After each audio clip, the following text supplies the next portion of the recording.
Je m'appelle Alexandra, j'ai 35 ans, je suis technicienne conceptrice dans l'aéronautique à Gennevilliers, dans les Hauts-de-Seine, en banlieue parisienne. J'ai passé un baccalauréat ST génie mécanique option microtechnique, anciennement F10, et j'ai continué sur un BTS conception et industrialisation en microtechnique, toujours dans le même établissement. Alors au collège, j'étais plutôt quelqu'un de studieuse et de sérieuse. Au lycée, j'étais plutôt dissipée dans les matières générales et je préférais discuter avec les copains. En contrepartie, les matières techniques et plus manuelles retenaient beaucoup plus mon attention. Du coup, j'étais plus douée là-dedans. Conceptrice de cabine de jet privé en tant que prestataire de services pour Dassault Aviation. Aujourd'hui, je travaille pour Safran Aircraft Engines. On y conçoit des moteurs d'avion pour le marché civil, militaire et spatial. Donc moi, je suis basée à Gennevilliers où nous sommes à peu près 1500 salariés. En contrepartie, il y a des implantations aussi en France, au Mexique, aux États-Unis, en Chine et partout dans le monde. Moi, je suis conceptrice d'outillage dans une forge. Mon métier, c'est d'imaginer et de dessiner des outils pour les réaliser ensuite en métal et qui feront des pièces forgées ensuite. Et je dois aussi les surveiller pendant et après leur utilisation.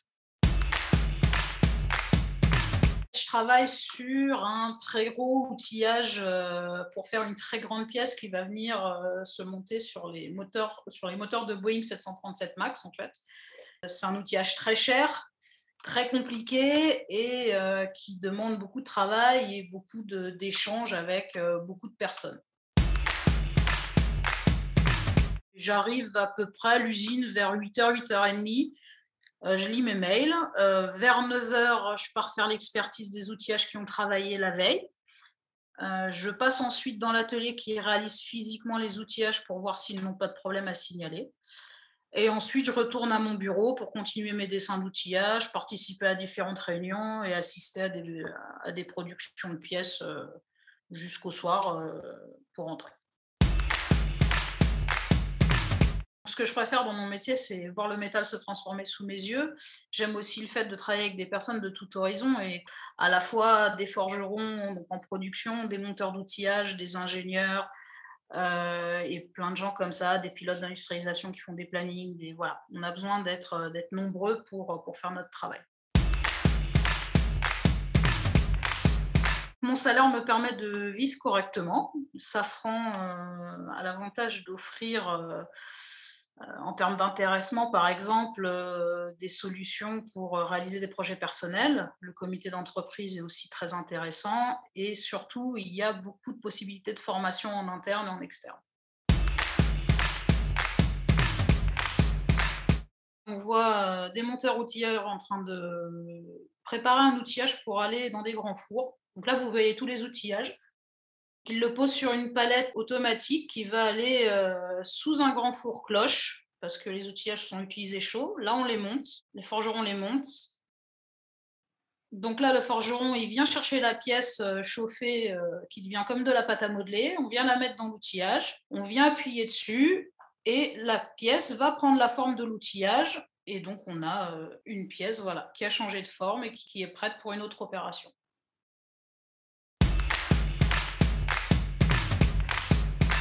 Il faut savoir qu'en 2013, quand j'ai intégré Safran, j'ai été la première femme embauchée aux méthodes Forge. 8 ans plus tard, nous sommes 5 à divers postes, sans compter les stagiaires où on voit de plus en plus de femmes. Donc pour moi, un métier n'est pas associé à un sexe en particulier. C'est si on juge être capable d'un poste, il faut y aller, il faut le faire en fait. Dans ma poche, j'ai toujours ce qu'on appelle des cales d'épaisseur.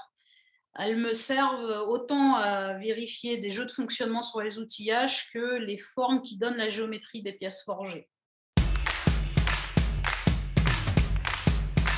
Il y a l'esprit d'équipe en premier, car je travaille avec beaucoup, beaucoup de monde. La créativité aussi, parce que j'ai besoin d'avoir des idées tout le temps pour concevoir les outillages.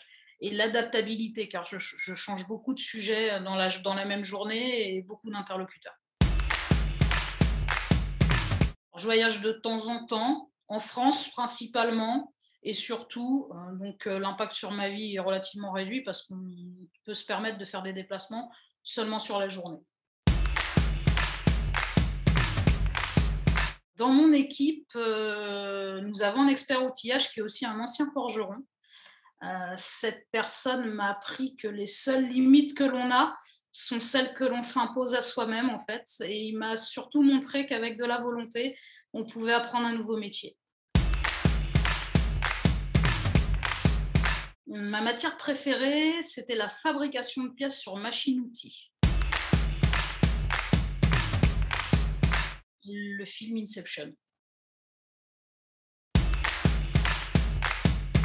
J'aime bricoler, faire de la photo et j'ai aussi longtemps pratiqué la boxe thaïlandaise. Le métier de tourneur-fraiseur. Dans 5 ans, moi j'aimerais me spécialiser dans mon domaine et peut-être pouvoir y apporter une forme d'expertise quelque part. Oui, j'aimerais que les jeunes sachent qu'il n'y a pas que les bons élèves qui réussissent. Il y a forcément un métier qui est fait pour vous et que si on n'aime pas les maths ou le français, on peut faire un métier plus manuel qui sera tout aussi épanouissant et intéressant.